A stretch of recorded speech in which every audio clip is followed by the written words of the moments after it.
Lads, welcome back to a brand new preview on the channel. It's Sheffield United against Wolverhampton Wanderers at Bramall Lane, and I am absolutely buzzing for this game.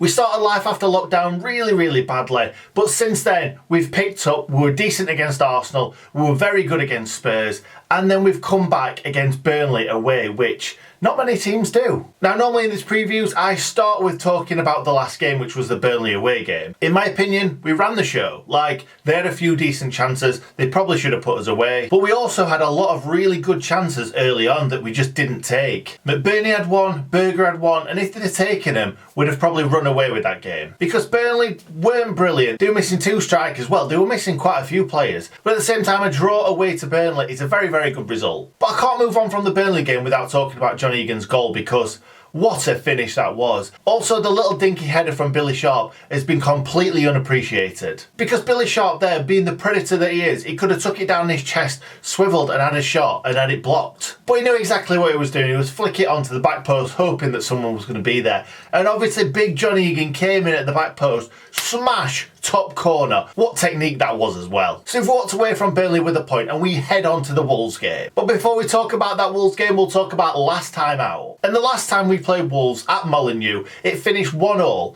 And being completely honest, we probably should have won that game. We went 1-0 up early from a Moose finish, which was incredible how it happened. We executed a little give and go, Baldock put the ball into the box, and Moose kind of like Cruyff turned it in the middle of the box in mid-air and then smashed it away with his wrong foot. We went into half-time 1-0 up, and being completely honest, we probably should have been more, and then we should have scored more in the second half as well. But Wolves got themselves back in the game with a Matt Doherty header where David McGoldrick kind of fell asleep, but you kind of expect strikers to fall asleep when they're defending. That's exactly what happened in the Burnley game with McBurney as well. But after all, Wolves are searching for Champions League football, and a draw away at Molineux is a good result. Next up, we've got players to watch, and like I said in the Spurs preview, Jesus man, they've got so many talented attackers. Jimenez is such a great goal scorer, but not just that, he's the complete forward. He holds it up really well. He's a good footballer. He's an excellent finisher. Jota is so tricky, so quick, and again, another good finisher. And Adama Traore has got better and better. Obviously, he's always had that immense pace,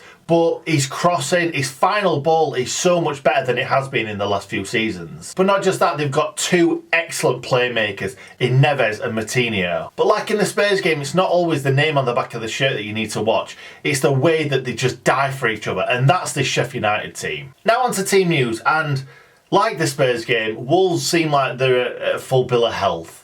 And we're just not away. We're missing Fleck, we're missing Lundstrom, we're missing Luke Freeman as well, because Luke Freeman would have slotted in Fleck's position. No problem at all. But the lads in those positions have been brilliant. Berger and Osborne, Jesus man, they've been so good. But hopefully Jack O'Connell's back, because I think that Jack Robinson's been good up to now, but you could see straight away that Jack O'Connell is just different gravy. Like, Jack Robinson was trying to get forward in little bits, but I think he was nervous to go completely Jack O'Connell. And Jack O'Connell came on, and Jack O'Connell went completely Jack O'Connell. Because he was getting forward, he was getting balls into the box, and that's what we've been missing. I didn't actually realise how much we missed Jack O'Connell until he came on the pitch. And with the lineup, I'm hoping it's going to be the same team, just with Jack O'Connell at left centre-back. But you don't know, he might try and change it up a little bit in an attacking sense. We can't really change it up in the defensive sense or midfield sense, because we've not got any midfielders. And the defence, we can't really deviate away from that, as per the last few games. But yeah, Moose might come in for McBurney, Moose might come in for McGoldrick, Billy Sharp might get a start, who knows? Like, we've got a lot of games in a short space of time. Next up, as you can see on screen, we've got a guest this week. It's Dazzling Dave, who runs a Wolverhampton Wanderers fan channel, and he's going to talk us through what we're expecting to see in this Wolves team. And finally, I've left a link in the description to Dazzling Dave, and I've also appeared on his preview, so go over there, check him out, watch the video, and drop him a sub. Hey Nick, thanks for asking me onto your channel to give you the Wolves perspective on this game, Sheffield United versus Wolves at Bramall Lane. First off, the Sheffield United fans, fantastic set of fans, and the journey that Sheffield have been on is very similar to the journey that Wolves have been on, coming through from that League One, working their way through the Championship, getting promoted and having a stellar season in the Premier League, you know, defying the odds, a little bit like what Wolves did last year, and obviously pushing for that Europa League spot as well. Wolves this year, second season, we're pushing in a position where we really have an opportunity on two fronts, both qualifying in the top four for the Premier League to qualify for the Champions League, and also we're still in with a chance of qualifying in the Europa League as well.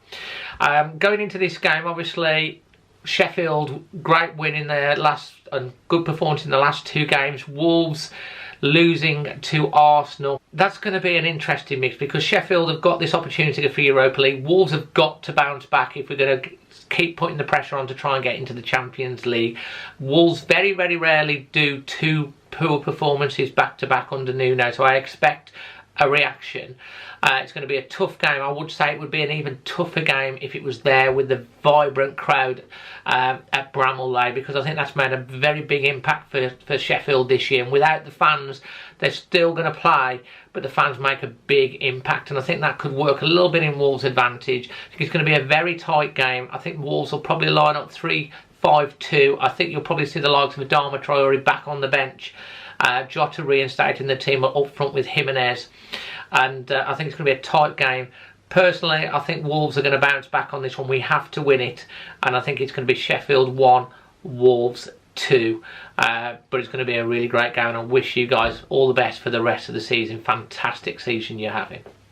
So we're on to score prediction, and I'm hoping, I am praying for a win so that we can go back above Tottenham and Arsenal. But it's going to be difficult against a team like Wolves, so I'm going to go for a 1-1 draw, similar to what happened at Molineux. I think we'll get a goal just before half-time, and then I think as the game wears on, I think they might just kind of do us on the break a little bit with Jota or Jimenez or someone like that. But 1-1 at home against Wolves isn't a bad result, but let's hope for a win. So now we're on to memorable matches, and this is probably the worst one of the season because the only one I can really think of, other than a 3-1 win away from home in 2002 when I went to that game and really enjoyed it, was us losing in the playoff final 3-0, being 3-0 down at half time. And it was probably my worst moment as a Sheffield United fan ever, I think, because that season we were so good. Battered everyone pretty much, got to 2 semi-finals and got to a playoff final, and the lads were just knackered. And if it weren't for getting to those 2 semi-finals, losing to Liverpool and Arsenal, I think we'd have gone up in the top 2, probably as champions. But we didn't, and Wolves beat us 3-0. Everything went wrong that day, and I don't really want to talk about it much more, to be completely honest, because yeah, it was a low point for me, and I'm sure it's a low point for a lot of other people as well. But these memorable matches can't always be us winning, can they? And finally, player connections, and I love this part of the video. This is my favourite part of every preview, and I'm just, again, going to quickly just rattle them off. So we've got Ethan Ebanks-Landell. He's a recent one. He was great for us for half a season probably, and then he went back to Wolves. Wolves giving him a new contract because they thought we were going to buy him, and then he just went really bad. I'm not sure how much he played for Wolves. I'm not sure how good he was for Wolves, but I'd love to know if there's any Wolves fans watching this video right now. Put it in the comments right now. Let me know how Ethan Ebanks-Landell was for you. Obviously, even more recent than Ebanks-Landell, we had Richard Stearman.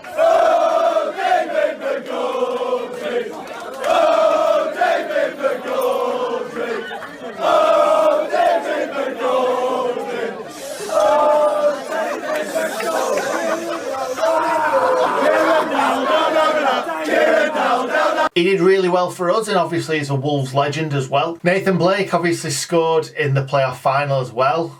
Obviously played for us and then played for Wolves. And obviously even more recent than Richard Stearman, we've got Connor Cody, because Connor Cody actually is still playing for Wolves. So yeah, Connor Cody was great for us, came on loan from Liverpool, played in central midfield, more of a defensive midfielder, but he could get forward and score goals. And now he's playing for Wolves in the deepest role possible other than the goalkeeper. So yeah, that's about it. I can't think of any more. So yeah, I'm sure there's loads more. Let me know in the comments who I've missed. Like I say, I've probably missed loads. But this is a time for you guys to put it in the comments and tell me who I've missed. So thank you very much for watching. This has had to be a really quick turnaround because there's so many matches going on. And I do apologise for missing the Burnley one. I nearly missed this one as well. But I think I've just about got it in under the wire. So thank you very much for watching. If you wouldn't mind liking the video, it helps me reach a lot more people. If you haven't subscribed already, we're so close to 10,000 subscribers. It's in touching distance now, so please subscribe. Also, if you've got to this part of the video, drop a comment down below, whatever it is. Great video, crap video. Do more of this, do more of that. Just leave something in the comments. It's nice to see people get to this point of the video. So yeah, thank you very much. Thanks for watching and stay good, Nick.